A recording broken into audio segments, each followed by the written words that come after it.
વિરોધ છે તે થયો છે અને અલ્પેશ કથિરિયા જ્યારે પહોંચ્યા ત્યારે પોલીસની હાજરીમાં તેની કારના કાચ ફોડવાનો પ્રયાસ જે રીતના કરવામાં આવ્યો છે તેને લઈ અને ભારે વિરોધ છે તે અત્યારે જોવા મળી રહ્યો છે।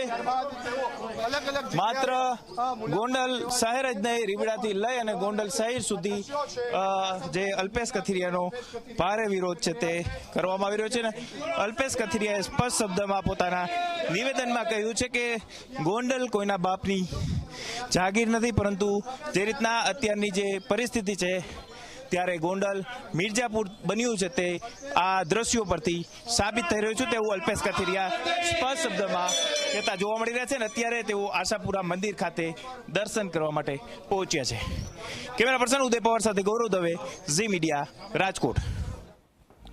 તો આ દ્રશ્યો અમે આપને બતાવી રહ્યા છીએ આશાપુરા માતાના મંદિરે તે લોકો પહોંચ્યા છે માતાજીના આશીર્વાદ લઈને। હવે તે લોકો અલગ અલગ વિસ્તારોમાં જે ફરવાની વાત કહી હતી તે જગ્યાઓ પર પણ જશે, પરંતુ આ પહેલા એક મોટું નિવેદન જે સામે આવ્યું છે। આપ જુઓ, અલ્પેશ કથિરિયાનું આ નિવેદન છે અને તેમણે કહ્યું છે કે ગોંડલ ખરેખર મિર્ઝાપુર છે એ સાબિત થયું છે। તમે જોઈ રહ્યા છો કઈ રીતે ગુંડારાજ ચાલે છે અને જે રીતે ગાડીને માર મારે, પાછળના ગાડીઓના કાચ તોડે છે, ખૂબ મજબૂતાઈથી સ્વાગત કરે છે। ગોંડલ ખરેખર મિર્જાપુર છે એ સાબિત થાય છે।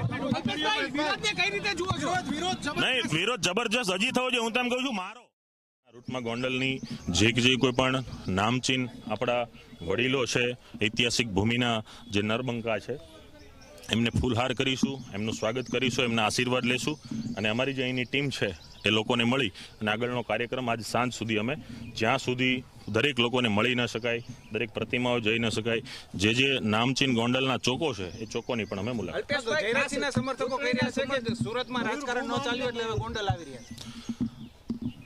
રાજકારણ કોનું ક્યારે ચાલશે એ તો 2027માં નક્કી થશે।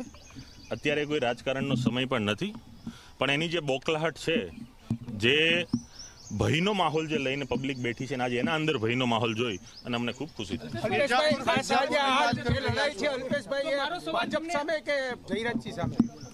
મારો સવાલ કોઈ સામે જ નથી। મારી એક જ વાત છે કે કોઈ પણ વ્યક્તિએ કોઈ પણ નાના કે મધ્યમ વર્ગના વ્યક્તિને દબાવી અને પોતાનું શાસન ન કરવું જોઈએ અને આ કોઈ પણ કારણોસર અમે ચલાવી નહીં। જોયું ને તમે લાઈવમાં જ જોવો છો, ગાડીઓ પર હુમલા થાય છે। ઓકે,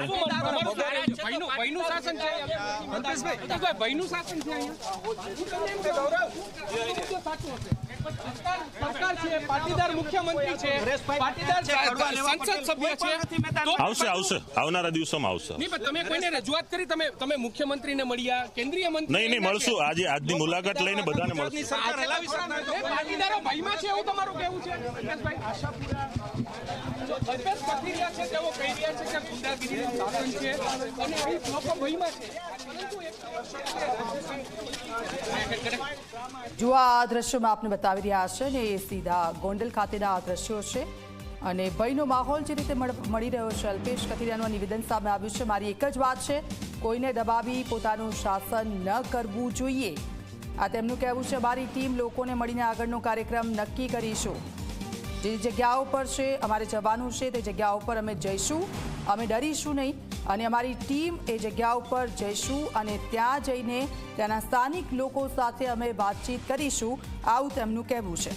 આપને જણાવી દઈએ કે સતત એકબીજા પર ગણેશ ગોંડલ, અલ્પેશ કથિરિયા, જિગીશા પટેલ છે તે લોકો એકબીજા પર વાર પ્રહાર કરી રહ્યા છે અને એકબીજાને જવાબો આપી રહ્યા છે। સુલતાનપુરમાં પણ જે રેલી યોજાઈ હતી અને જે શક્તિ પ્રદર્શન ગણેશ ગોંડલ દ્વારા કરવામાં આવ્યું હતું અને ત્યારે જ ચેલેન્જ ફેંકવામાં આવ્યું હતું કે માનું ધામણ ધાવ્યું હોય તો આવીને બતાવો ગોંડલમાં, અને ચેલેન્જનો સ્વીકાર કર્યો હતો અલ્પેશ કથિરિયા, જિગીશા પટેલ અને તેમની ટીમે। ત્યારે લોકો ત્યાં પહોંચ્યા છે ને એવું પણ કહ્યું હતું જિગીશા પટેલે કે સામયું તૈયાર રાખજો, અમે આવીશું, અને એ ચેલેન્જનો સ્વીકાર કરતા તે લોકો ત્યાં પહોંચ્યા છે અને તેમણે પણ એક પોસ્ટ સામે પ્રહાર કર્યા હતા પોસ્ટથી અને તેમણે